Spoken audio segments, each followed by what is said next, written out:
Olá, bem-vindos ao MedTalks, a sua pílula diária de informações sobre saúde e bem-estar. Todos os dias, às 5 da manhã, a gente traz conteúdos para incentivar e ajudar na busca por uma vida mais saudável através da informação. E hoje, vamos explorar uma ideia simplesmente fascinante. E se a chave para a saúde do cérebro, para um envelhecimento com mais qualidade, não estivesse num remédio, mas sim guardada nos nossos próprios músculos? A gente vai mergulhar fundo na ciência moderna do treinamento de força para descobrir por que ele é tão crucial para a nossa saúde, revelando como os músculos funcionam como uma verdadeira farmácia interna do nosso corpo. Vamos começar com este número, 1%. Parece pouco, né? Mas ele revela uma verdade, assim, bem impactante. A partir dos 30 anos, uma pessoa que não se exercita pode começar a perder cerca de 1% da sua massa muscular a cada ano. Esse número aparentemente pequeno se acumula de um jeito surpreendente. O resultado disso pode mudar completamente a forma como a gente encara o nosso futuro. Apesar dos benefícios do exercício serem muito claros, entender os detalhes é um desafio enorme. Como aponta o Dr. Ricardo Zanutto, que é doutor em fisiologia, existem muitas variáveis em jogo. É difícil controlar tudo numa pesquisa.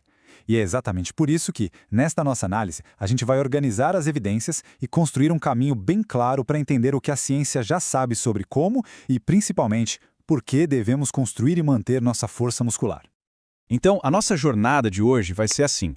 Primeiro, a gente começa entendendo um problema silencioso, que é essa poupança muscular que vamos perdendo sem nem notar. Depois, vamos descobrir uma verdade surpreendente sobre os nossos músculos. A partir daí, a gente vai para a prática, com um guia essencial para reconstruir essa força. E, por fim, vamos explorar uma ideia que pode mudar tudo, o paradigma da intensidade. Para começar, vamos pensar na nossa massa muscular como uma espécie de conta-poupança para a saúde. É uma reserva fundamental que, se a gente não gerenciar ativamente, começa a diminuir muito, mas muito antes do que a maioria das pessoas imagina. Esse processo tem nome, se chama sarcopenia. E o efeito acumulado ao longo do tempo é impressionante. Pensa só, para uma mulher sedentária, aquela perda de 1% ao ano que começou lá nos 30 pode significar 20% a menos de massa muscular quando ela chegar aos 50 anos. Para os homens, esse declínio acelera a partir dos 40. E o resultado disso, aos 70 anos, a dificuldade em fazer coisas simples do dia a dia, como pegar algo numa prateleira mais alta. É exatamente por isso que essa analogia da poupança é tão poderosa. Sabe, assim como no mundo das finanças, quanto antes a gente começa a investir, maior vai ser o retorno lá na frente. Construir uma boa base de massa muscular é um investimento direto na nossa independência e na nossa qualidade de vida para o futuro. Agora a gente vai para o coração da revolução científica sobre a força. Acontece que os músculos são muito mais do que só estruturas que nos fazem movimentar. Eles são, na verdade, órgãos endócrinos superativos, uma verdadeira fábrica que ajuda a regular a saúde do nosso corpo inteiro.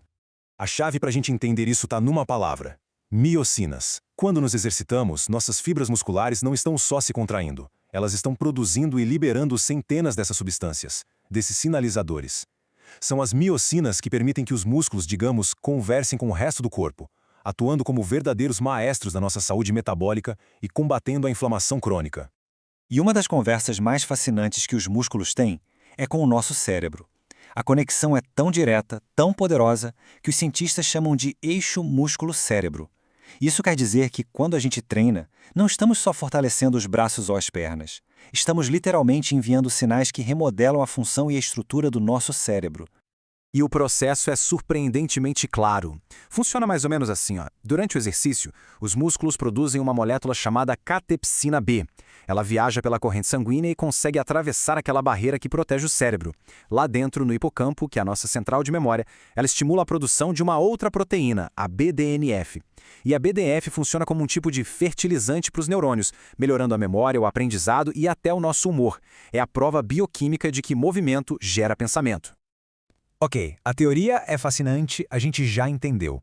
Mas como é que a gente passa para a prática? Agora, vamos focar no como.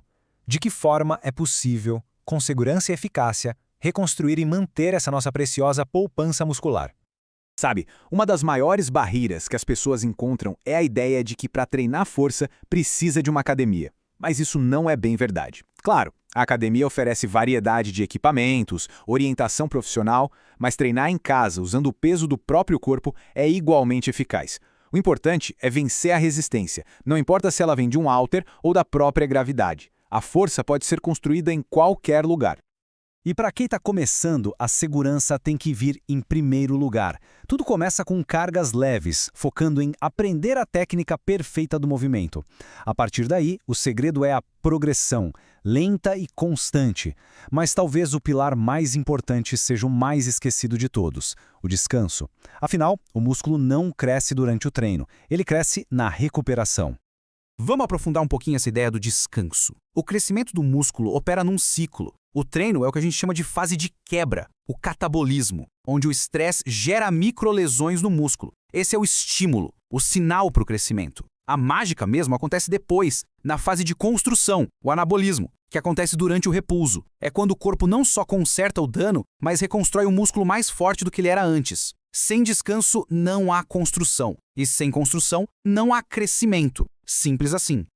E agora, para a gente fechar, vamos explorar a mudança talvez mais empolgante na ciência do exercício hoje em dia. Por décadas, a gente ouviu falar sobre duração, sobre volume, mas um novo paradigma está mostrando que o elemento mais importante pode ser outro, a intensidade.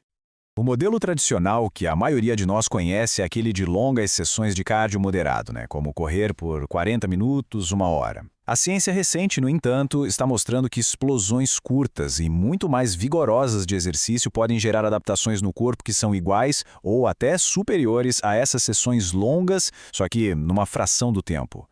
E aqui está o dado talvez mais surpreendente de todos. Ele vem de um estudo publicado num jornal muito prestigiado, o Journal of the American Medical Association. A conclusão foi que apenas 2 minutos de exercício de alta intensidade por semana podem reduzir significativamente o risco de doenças cardiovasculares. Isso mesmo, não são 2 minutos por dia, são 2 minutos por semana. Isso muda completamente a nossa percepção sobre a barreira do eu não tenho tempo. O que isso significa na prática? Bom, significa treinos drasticamente mais eficientes em termos de tempo, melhorias rápidas na saúde do coração e, talvez o mais importante, o exercício se torna muito mais acessível para qualquer agenda. 10 minutos de esforço intenso podem valer mais do que 1 hora de atividade moderada.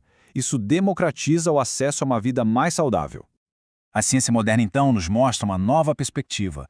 Nossos músculos são o motor da nossa saúde metabólica e a intensidade pode ser mais importante que a duração. Entender isso abre portas para que todo mundo, não importa o quão ocupado seja, possa investir na sua poupança muscular. E isso nos leva à reflexão final. Se intensidade pode realmente redefinir o tempo que a gente precisa se exercitar, como isso pode mudar o futuro da nossa saúde? Fica aí o pensamento. Muito obrigado pela sua companhia em mais um Med Talks. Se quiser se aprofundar nesses e em outros temas, acesse o nosso blog em med.com.br. E lembre-se que nós também estamos no Spotify, é só procurar pelo podcast Descomplicando a Saúde com S-PAS, S-P-A-S. Um grande abraço e até a próxima!